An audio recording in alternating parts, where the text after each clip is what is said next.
Just like you should consider the source when it comes to news and politics, the money advice you receive is no different.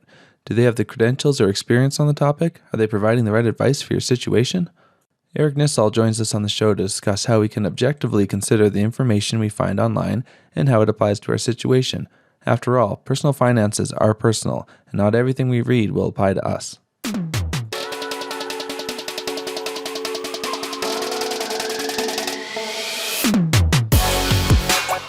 Welcome to the MapleMoney Show, the podcast that helps Canadians improve their personal finances to create lasting financial freedom.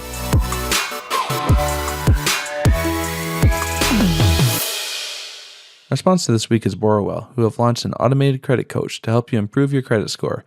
To meet Molly, head over to maplemoney.com/Borrowell. That's maplemoney.com/BORROWELL. Now let's chat with Eric.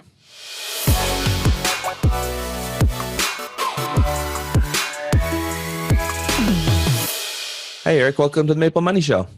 Thanks, Tom. How you doing? Pretty good. I wanted to have you on the show because there's just online, there's a lot of sort of financial noise where there's just so many things that people can take in and so many different opinions. So I just kind of wanted to get your thoughts on that. So just to dive right in, what's your sort of overall thoughts on sort of all this information coming at us? I'll be honest. I'm not a fan of, social media very much these days. If I'm going to be blunt, it just gives a lot of insignificant people a platform to spread and to just, misinform people, to be honest.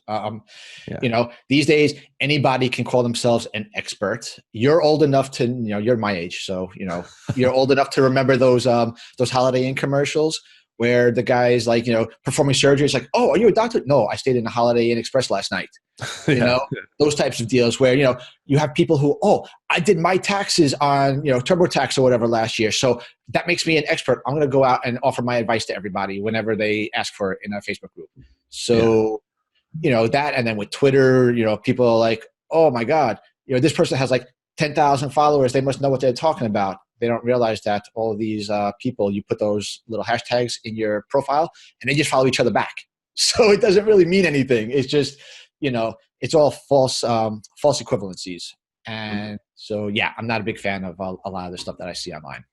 Well, you said sort of this idea that anyone can kind of start on Twitter, and I see that a lot, especially when it comes to things like politics and news and stuff. But even when it comes to your money, where do we sort of draw the line there, though? Because like, really, I think we get considered experts, but someone else might look at us and think we're those insignificant people as well. Well, the thing you have to do is you have to just look at the source. If somebody's giving you tax advice, do they have an education in tax, an educational background in taxes or in any kind of finance at all? Are they actively a paid tax preparer? Have they ever worked in a tax environment? If not, question them. Be like, well, what are your qualifications to give this advice? It's the same thing as anything. If you were to go and ask for advice about a diet, are the people giving advice, are they registered dietitians? Are they nutritionists? Are they doctors? Or did they just happen to find success in their own personal life and they think that makes them qualified to give blanket advice? And that's where my problem really comes in, is that what works for you, what works for me, isn't going to be the same. And most people don't have that self-awareness to qualify themselves and say, look, what I'm going to tell you, it worked for my particular situation. You might live differently. You might have different needs, wants, requirements. Mm-hmm. So it goes both ways. The person purporting to be the expert is at fault, and the person who just blindly accepts that information as fact is also at fault for not doing their due diligence. Yeah, that's a good point with the dietitian. Maybe with personal finance, I'm so deep in the weeds of finance, I guess it comes more natural. But if you're just coming into a topic blindly, like you just want to start out learning something, then the dietitian is a perfect example where, like if you don't know anything about this person, then you got to start sort of digging a little in before you follow it too closely. Yeah. I mean, like you said, a lot of people in the personal finance space are like deeply ingrained in it. Like they've been doing it for a long time. And again, personal finance and nutrition, they are different things. But the analogy is still the same, just simply because you have to know who the person is that you're getting the information from. Are you going to take advice from somebody about investing if you knew that they claimed bankruptcy like 4 times due to bad investments? Yeah. Yeah, that's true. As simple as that. Just trying to get some basic background on them, and at the same time, I'm not a fan of letters after a name, because that's a lot of crap too. Going back to the medical field, anybody with an MD after their name is a doctor, but you're not going to go to a cardiologist to ask about neuroscience, or neurosurgery or something like that. You're not going to go to a pediatrician to find out about, for an endocrinologist issue, Yeah. So just because somebody has letters after their name, a CFP is not going to know everything about all, investment products. A CPA is not going to necessarily know about taxes for small businesses. They could be valuation specialists. They could be auditors. They can be forensic accountants. Everything isn't just this all-encompassing thing that says, if you have letters after your name, that you're an expert in everything under the sun under that category. True. And it's nice to see those credentials, but I've also seen that sometimes there's even a difference between those that can do well at getting the education and those that actually can use it in practice and theory situation. Yeah. Yeah. I'll tell you, my first job, after I got my degree in accounting, I didn't have a great GPA.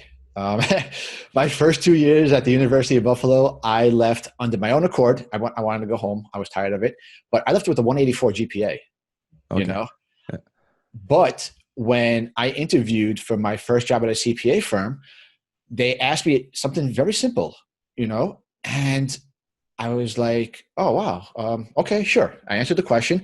And they said, do you know that the last 5 people had much higher GPAs than you? And 2 of them were CPA candidates, and you answered the question correctly and they didn't. Because once I left Buffalo, I put my focus on actually learning the information, not learning how to cram. Yeah, exactly. So I didn't care as much about the GPA, because I knew that I would have a chance to show that I knew the practice rather than the theory. So it's like you said, there is a difference between having an ability to study and, memorize information versus being able to put it into practice. Yeah, for sure. So spreading beyond just even online, I know a lot of people that they want to sort of get a lot of their information on what they should do, say with investing, they might go to their local bank, or even see a bank's ad on TV or online or anything where it might say, it might be promoting mutual funds or something like that. And meanwhile, I go very strongly on index investing through ETFs or even robo advisors. But in a way, I think maybe both are a little wrong, because I'm not always giving those other options. Like, yeah, you can make more money investing in certain stocks if you're really good at it. But to keep things simple, I almost always just say index investing. How do you think about sort of balancing that out? Like, I know someone like Todd Tressiter at Financial Mentor, he likes to sort of give all the options. So there's sort of a balance between like putting it all out there or keeping it simple so people get started. That's an interesting point. To be honest, I don't have a problem with the way that you do it, as long as you qualify it and say, for somebody who's just starting out, do this just to take advantage of the time value of money and compounding returns, so that you can get your, any dividends or capital gains reinvested and, take advantage at the time. And then later on, as you're growing your knowledge and getting more experience with it, then you can go and explore more about individual stocks, or, maybe REITs or self-directed retirement funds and all that other crap. Yeah. But, it all goes back into how you present it. if you're presenting it as this is strictly for beginners and this is how I think the best way to do it for somebody just starting out with no knowledge whatsoever, that's perfectly fine.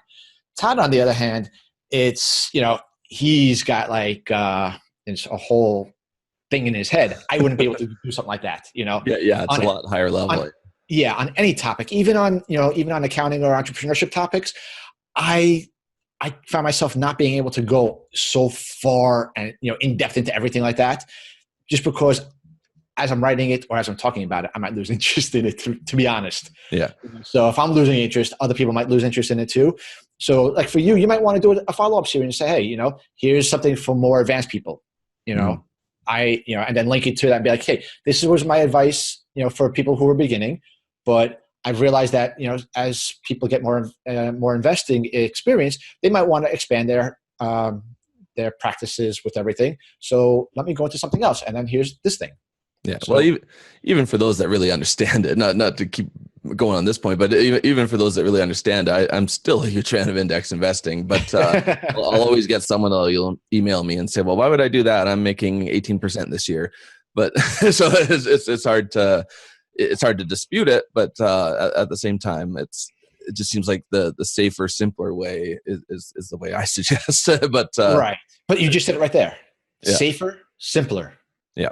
As long as you're saying that, that's fine. In my eyes, that's fine. That's all you need to do, because it qualifies your whole viewpoint as being, this isn't meant for everybody. This isn't an in-depth thing. This is, for somebody who wants to be safe with their investments, who doesn't have the time to sit there and read charts and read magazine, and read all the 10Ks or whatever it is with all the reports and the profit and loss statements and the balance sheets and all that stuff, I don't like robo-investors though.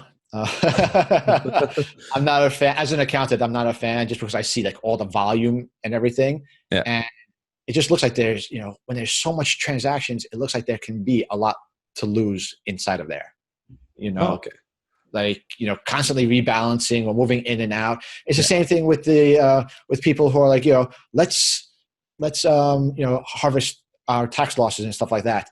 They say, well, if you're going to sell your losses just to save a little bit on taxes, why don't you just leave it in there? And, especially like when you're on the uptick, just wait it out and see what happens, because, you're going to be, it's opportunity cost, and people don't talk about that.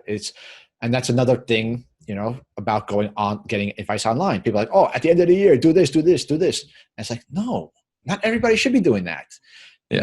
Just because it worked for you doesn't mean that it's going to work for everybody else, or everybody's in a position to want to or need to do that. So, going back to your example, as long as you're qualifying it, I view it as that's the exact way to do it. Yeah. Okay, good. So another thing I think causes a lot of confusion lately is how the press works online. Like if what was it, a little over a year ago, Bitcoin was huge and everybody was talking Bitcoin, and now, especially here in Canada, nobody talks about that because everybody's talking about marijuana stocks. And it's like by the time that the press sort of hits that mass audience, it's kind of already done when it comes to anything, especially investing related. Yeah, the press is in recent years, and this goes back to like my whole issue with social media and everything. If the press, I'm not using this to mean left or right leaning or anything like that, but if the press started out over here, it's now shifted over here in terms of how reliable it is, because now everything is about clicks and eyes on the page and all that stuff. So I find that there are a lot of headlines that just are very reactionary, inflammatory, anything to grab attention, rather than saying, just straight facts the way it used to be presented in a newspaper. Because people knew that you were reading the newspaper.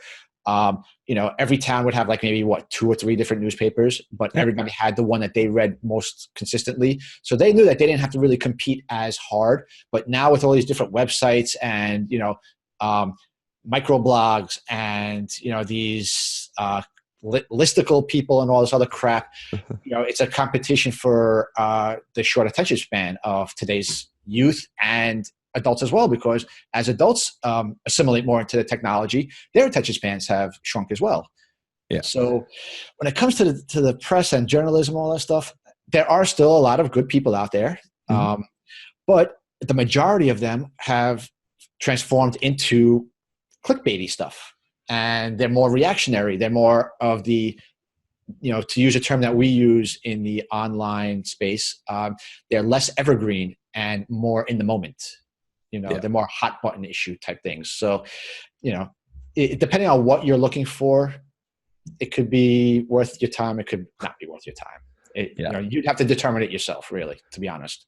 Well, I think it's that turnaround time too. Like you mentioned a local paper that might be every day, that might be even weekly, but now it's like, are you getting that story out in 5 minutes? Because it's all breaking news, right? So it pushes them to not have that whole day to check the facts, and they have to push something out right away. One thing to give them a little bit of leeway is that at least journalists don't often claim to be experts. They'll reach out to the experts and hopefully through that get some better information. But again, they have the same problem we're talking about. How do you find out who to talk to, right? I do take a little bit of an issue with what you just said, because I have called out on my site sometimes. I remember Kiplinger's. Yeah. They had an article one time written by somebody who was not themselves anything. They didn't have an education in tax or finance or anything like that. And they were writing about tax deductions and stuff. And I'm looking through the articles and I'm cringing at it. And I'm like, this is incomplete. This isn't 100% right. This is missing a section that would totally turn the thing around. So it depends on the publication and what they're actually trying to do. Like most of our friends who are writers, they're not going to sit there and take from this site and from this site and from that site and put it together themselves, try to piece together the information. Mm-hmm. They will go to the experts. They'll put out a call and say, I need experts on credit card rewards. I need experts on childcare, raising a kid or something like that. And they will, they'll frame everything, and then they will use the quotes from the actual people who've gone through those things or have the educational or working background in those areas. But I still see some of these places that they publish something that doesn't have quotes from, going back to that Kiplinger's thing. And I was like, that's really surprising to me that they would allow something like that. Not even, and even going back to certain things, not even dealing with money. Like I've gone to, like on ESPN, they would take a quote from somebody. I remember this very, very, very vividly. Justin Tuck, when he was on the Giants a few years ago, he made a comment about the Atlanta Falcons offensive line. Mm-hmm. And what he said was actually reiterating what the team players had said about themselves. And ESPN or Fox News, one of the two, or Fox Sports, took it and said, Justin Tuck calls them this. When all he was saying was they themselves had said this about themselves. So, it's not just money. It's all over the place. You just have to be careful of what you're reading. I have this conversation with my father all the time. He says, I saw this headline and then I read the first couple of sentences. I'm like, you have to read the rest of the article because they're trying to drag you in with the art, with the first two sentences and the headline. They want to be outlandish. They want to be like, oh my God, what is this thing about? And then, you don't read it anymore, but you take that as an assumption of the rest of the thing. So if someone's sort of reading something and maybe their intuition starts to hit where they're thinking, well, what's wrong with it? How can someone sort of work that back? Like, do they look into the author? Do they just search for other facts online? Well, I'm going to get into my comic nerdom and say, if your spidey sense is going off, then trust it. Your gut is generally correct, more so than your head. So I always scroll right to the bottom and check out the author bio. Like that's how I found out about that Kiplinger's article. I went to the bio and I said, okay, this person does not have, it does not say that they went to X school for accounting or finance, and then I went and I looked at the rest of I went back into the article and said there was no quotes in here. It was just all, straight information. Yeah. So that's the first two things you should do, because you're right there anyway. You're already on the article. Look through the article and make sure that there's no quotes. If it's coming from a source, then you can say, okay, let me look into that source. Because again, you and I both know that, especially in something like the FinCon Facebook group, there are a lot of calls for experts to give their take on things or something like that. I see people. I'm not naming names. I'm not going to call anybody out, but I'm pretty sure you see a little bit of it too, where it seems like the same people keep mentioning themselves as being available to answer calls for those things on a huge variety of articles. Now, how can somebody be an expert in like 6 different things? It's like those people that have a JD, a CPA, a CFP. You have alphabet soup after your name. Well, if you have all these accreditations, what are you an actual expert in? If someone to ask you, what are you an expert in? You can't say you're an expert in 7 different disciplines, because that defeats the whole purpose of being an expert, is to be, supremely knowledgeable in one specific area, rather than having, a jack of all trades and master of none, essentially. Yeah, exactly. Like, your taxes in the U.S., and that's basically what you are an expert in. But me, I'm not strong in taxes at all. So if I'm going to write an article, it's going to be researched, and otherwise, this is why we do this show to bring people on, because I can't be an expert in everything. No, I'm willing to research anything, but it's still not off the top of my head expertise that. Well, to be fair, nobody's an expert off the top of their head unless they're a freaking savant. Yeah. That's why, lawyers have resource libraries, and they have, paralegals to research case law and all that stuff. That's why accountants have, volumes of the tax code that are broken down into, plain English, so that they don't have to, deal with that stuff. I don't really know many people who can, recite actual statutes or case laws or any of that other stuff off the top of their heads, unless they're really, really, really focused on one specific area, and it's something that they come up with very often. But yeah, so in all fairness, you don't have to, you don't have to know everything off the top of your head to be considered an expert. I'm pretty tough on people, trust me, and I would not say that that's a qualifier for being an expert or a guru. But that's a good point. I get it.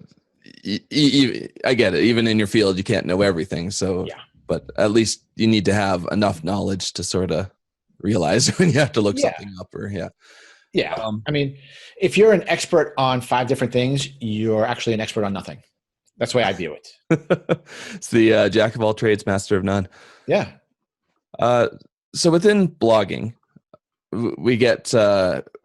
We sort of get into little vicious circles of different ideas. So what are your thoughts on sort of different movements and everything where people, I don't know, almost start eating their own when it comes to the slight differences in opinion that don't really, overall, they might be saying the same thing, but then it gets down into little details sometimes where people just start bashing the other, and it doesn't make one side not an expert, but it's I don't know, it probably adds more noise and mess to the whole thing. Yeah, I know what you're saying. The 2 that come to mind really are fire and credit. You have, and again, not to categorize everybody, because you can't lump everybody into one bucket. There are always going to be some bad apples in the bushel. So, from my experience, not from my experience, but from what people have told me, the way that they view a lot of fire in general is that if you don't want to live our way, there's something wrong with you. Yeah, I should point out that if someone hasn't seen the fire episode I did with Bob Lay, it's financial independence, retire early. So it's this idea of being able to quit your job at 30 or whatever and live off your investments. Yeah. So, I don't really get into any of that stuff because I'm not, for whatever reason, I really couldn't tell you a specific reason. I'm just not into any of that stuff. But, people have told me that they've tried to get into it, or they've been in like groups. And again, this isn't like the FinCon people. This is just in general, like just having discussions of the subject with people who claim to be of that mindset.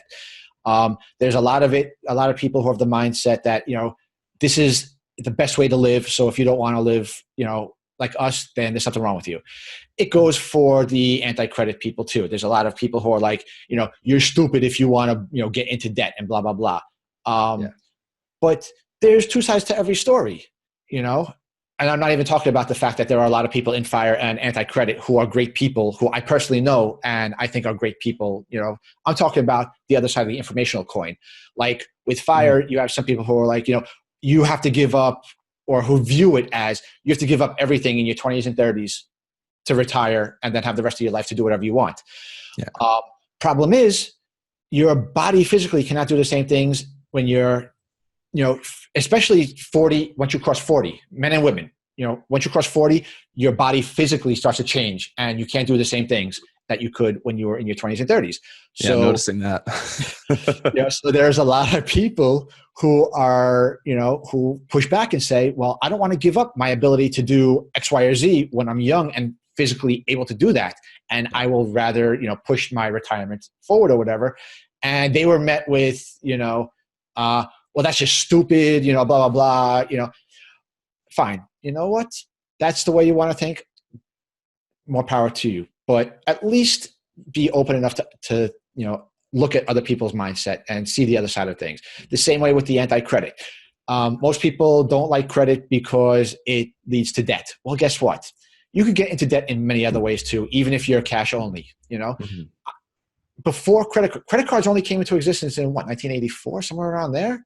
Like during Reagan's? Sure, I for some reason, that's sticking in my head. But credit cards have not been around since the Great Depression or anything like that.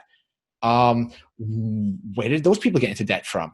If there was no credit cards and all that stuff, they had a thing called, impulse spending. They would take their cash, go out and spend it on stuff, and that would lead to them not being able to pay their car bill, their utility bills, and then that would get shut off. And then what would happen is their checks would bounce, and then you'd have fees accumulating at the bank, and you'd be negative at the bank. That's debt, So it's there are different kinds of debt, but you're still in debt. So people who are like if you only use cash, you'll have so much better lifestyle, blah blah blah. You'll never get into debt. That's all horse crap, because I just proved that you can get into debt another way. Yeah. People who are into the whole lifestyle, like the way that they live their life, getting up at 4 o'clock, and working themselves to the bone and sleeping 4 hours a night. I don't even know what kind of movement you would call that. To me, it's just like the unhealthy movement, if you ask me. The ones that are like, successful people wake up at 4 o'clock in the morning because that's when, you're getting your work done while other people are sleeping, blah, blah, blah. What kind of BS is that?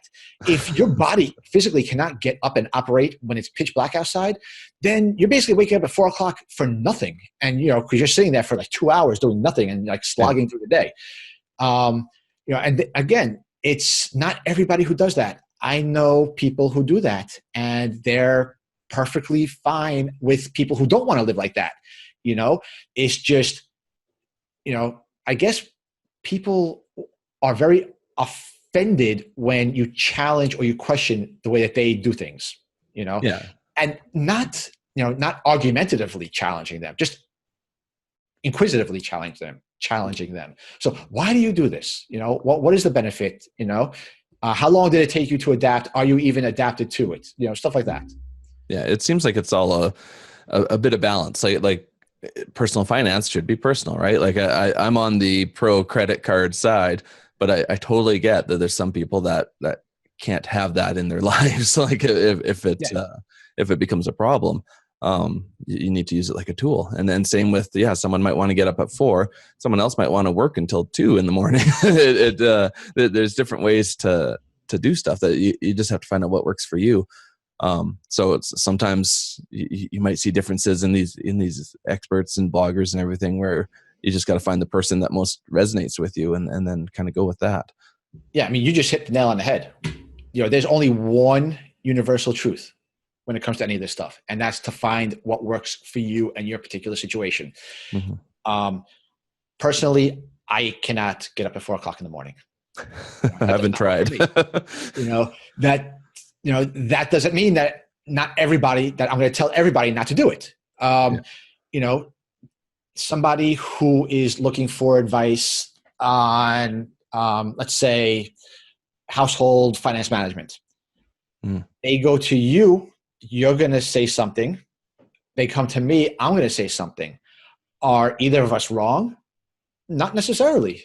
If we're both factually, if you take everything at face value and say that it's factually correct, me and you could both have different bottom lines and different, things that we advise people to do. Why? For sure.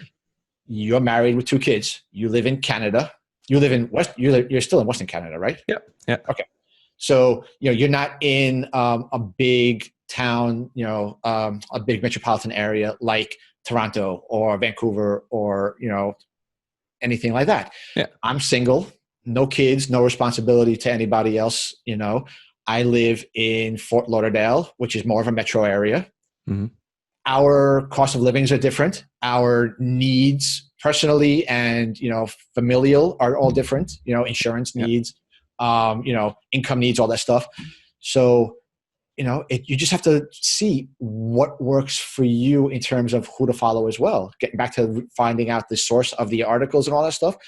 When you're reading a blog that's not, meant to be for, national publication or like that, but for a specific audience, you have to look at that as well and say, well, this person is giving this advice. I should not be following that because that's not my situation.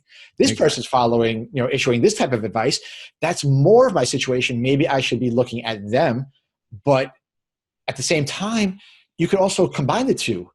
Let's say, you're offering advice on things that I don't discuss, So you could combine the two also and just say, what parts can I take away from these things that actually will apply to me that, my situation would be similar to. Mm-hmm. This has been great, Eric. Can you let everyone know where they can find you online? Basically, I lucked out with having a very distinct last name. So my name is everything. Eric Nisall is all over the place. It's Twitter, Facebook, Instagram. My website URL, I didn't have to change anything. I get everything all right there. So as long as you can spell my name, then you can find me anywhere. Okay, sounds good. Thanks for being on the show. Thanks a lot, Tom. Thanks, Eric, for your thoughts on dealing with all the sources of information for managing our finances. You can find the show notes for this episode at MapleMoney.com/Eric Nisall, or head over to MapleMoney.com/show to catch all the past episodes. MapleMoney just turned 10 years old. The first post on what was then known as the Canadian Finance Blog was published February 1st, 2009. To celebrate, we're giving away 10 prizes of $100. For more details and to enter, head over to MapleMoney.com/giveaway.